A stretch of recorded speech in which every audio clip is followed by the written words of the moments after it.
Hi everyone, I'm Giselle Fernandez for Los Angeles Magazine, and this is Big Shots. This is a series where we track down the big shots, titans of industry, movers and shakers who pass through Los Angeles every day and we don't know about it till now. We track them down, we want to find out what brings them to our fine city, what business trends are happening in their various industries, so we learn a little something when they're here. We want to find out what they love best about Los Angeles. We want to know when they're coming back.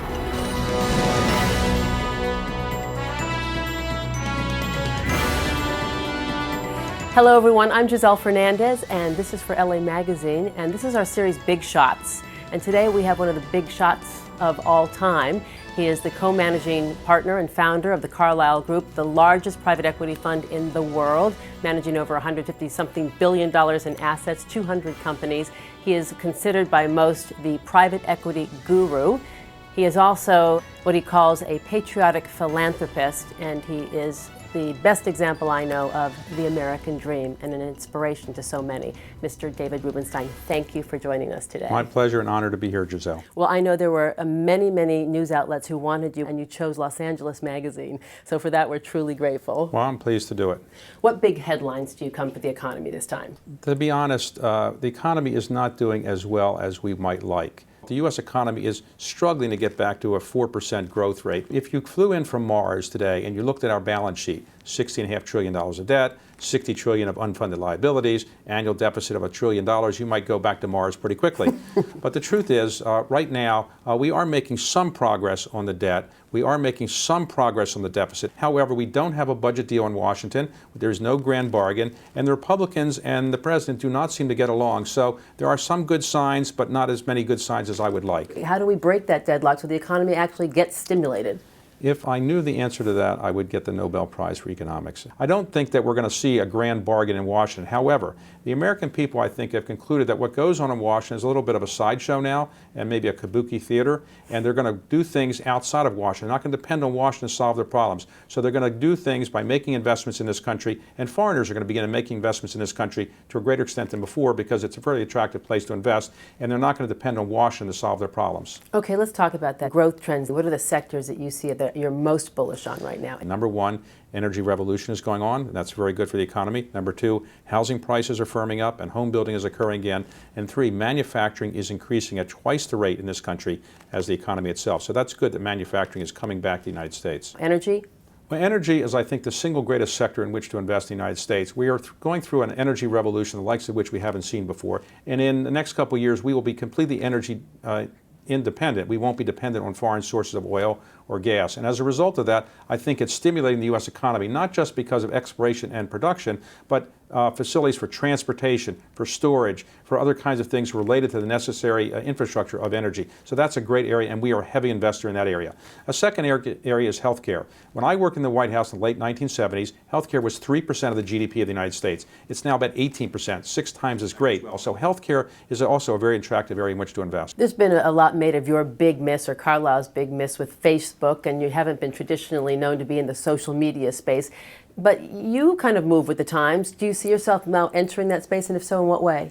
Well, you're very kind to say that I move with the times. My children would not agree with that. We have not been a big investor in the technology area, and we are going to look more at doing in that area. What you're referring to is that my daughter, when she met a young man who she's now married to at Harvard, he was a roommate of Mark Zuckerberg at Phillips Exeter and also a classmate at Harvard, and he wanted to introduce Mark Zuckerberg to me when he was beginning to raise money, and I heard the concept and I said, I don't think that'll get anywhere, so I turned it down. That was my biggest mistake. And how do you feel about that? I'm happy with where I am, but of course if I had made that investment, I think an initial $10 million investment was worth at the IPO $9 billion.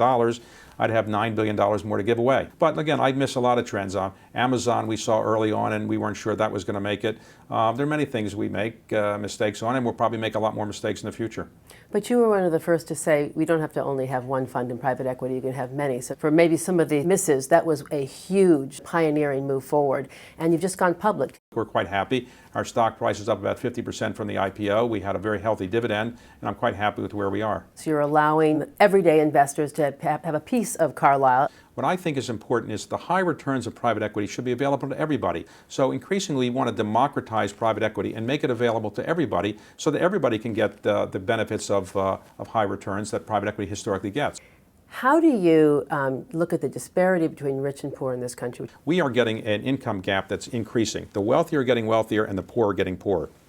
And that's not a society that can continue. What's the implications of that? Well, social unrest is the thing that you're ultimately going to get. There's only one answer. We have to educate people much better than we are. We have 50% high school dropout rates in some cities in our country. If 50% of the people who enter high school are dropping out, they're never going to have a life where they can make the kind of money that's going to make them feel like they're part of the middle class. The public education system is broken. So we have to fix the K-12 system. It's a system that's going to take a long time to fix. It's not going to be done overnight. So when we talk about emerging markets, do you see our own emerging market domestically as a place to invest? Like the Latino economy, for example, 15th largest economy in the world. This year, in 2013, the emerging markets GDP overall will pass that of the developed markets overall. So for the first time in history, the emerging markets will have a greater source of the world's wealth than the developed markets. The United States, you could say, has some emerging markets within it. The Latino market is one, for example. There are now roughly 50 million people in the United States of Latino descent. It's 1/6 of the population of the United States, and it's growing at a faster percentage than any other part of our population. So it will be an important part of our economy going forward. We are looking at that as well. Can you see a paradigm of financial services that is much more applicable to the working class? Well, we have made an investment in that area. Some people might say it's a controversial area. It's an area where, in effect, you have debit cards for people who can't get banking services. It's a very big market, and it's growing. And I think people who figure out how to take advantage of that market and to provide services that are going to be helpful to people in that market, not exploit them, will make a fair amount of money over a period of time and do something that's socially useful. How did your humble beginnings for you shape your ascent to the man that you are today?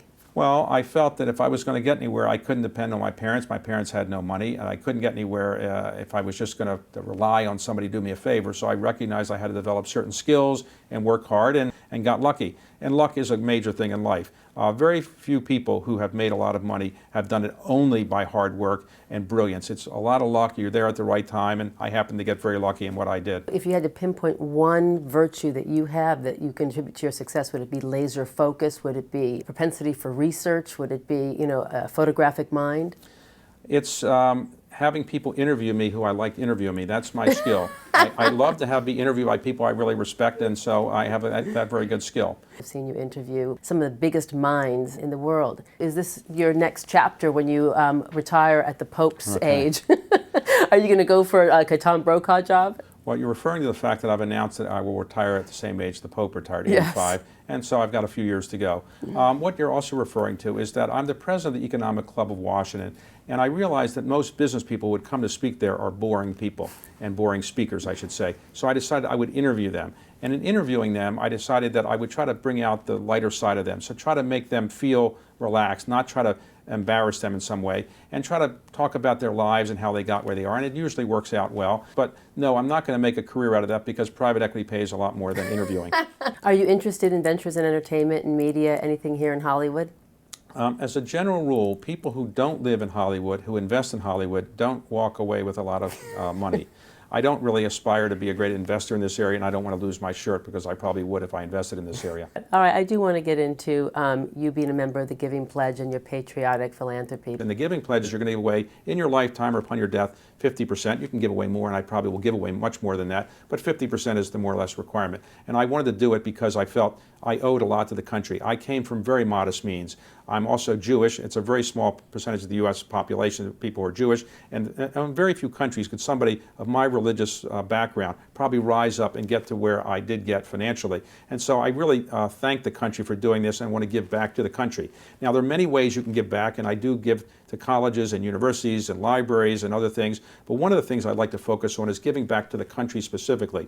Our federal government doesn't have the money it used to have, so it can't fund the things that I think it should do. So I try to be involved in the Library of Congress, the National Archives, the Kennedy Center, other organizations that are dependent on federal money but won't have that in the future. I've also tried to buy historic documents that the federal government should own but doesn't really have the money to own right now, and so I will give it to those organizations that are part of the federal government, and upon my death they will go there. So the Magna Carta, It's the only one in private hands. It's now at the National Archives. The Declaration of Independence, which is a document I've lent to various organizations in the United States government. And last night I announced that I was going to make a perfect copy of the Declaration of Independence with an appropriate historic frame and send it to every single embassy of the United States around the world, or 155 embassies. So now when you walk into an embassy of the United States, you will see our most important and precious document, the Declaration of Independence.